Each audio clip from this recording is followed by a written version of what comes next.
Good morning everyone. তো দীঘাতে এটা আমাদের ডে 2, মানে আজকে আমরা এখান থেকে বেরিয়ে যাব আর কি। তো সকালটা আমরা একটু চারপাশটার একবার ঘুরে নেব, কারণ আমাদের তখনও উদয়পুর, তাজপুর, শঙ্করপুর এগুলো যাওয়া হয়নি।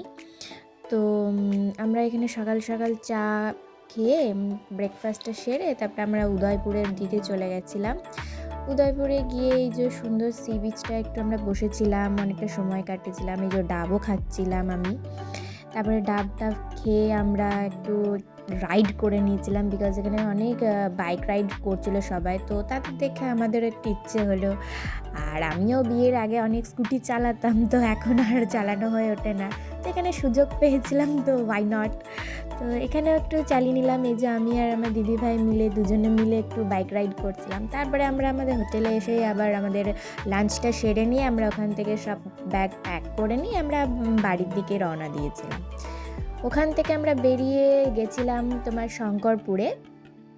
শঙ্করপুরে আমরা দাঁড়াইনি, ওখানে জাস্ট দেখে নিয়ে আমরা বেরিয়ে গেছিলাম ওখান থেকে। আমরা গেছিলাম তারপরে তাজপুর। তাজপুরে আমাদের ওখানে একটু আমরা অনেকক্ষণ সময় কাটিয়েছি। আর এই যে সূর্য যখন অস্ত যাচ্ছিল, তো দারুণ লাগছিল সিনটা।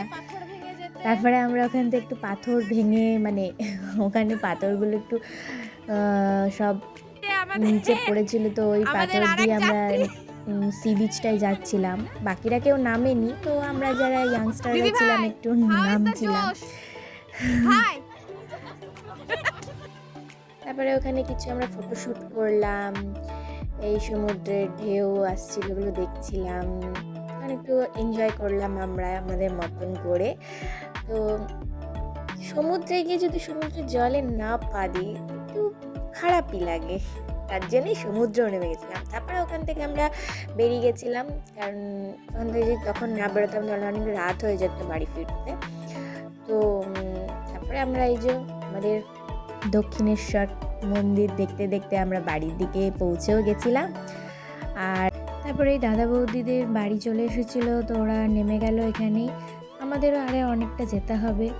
তো দেখা হচ্ছে নেক্সট ব্লগে। তো এই ছিল আমাদের দীঘা ট্রিপ। তো স্টে টিউন, বাই বাই।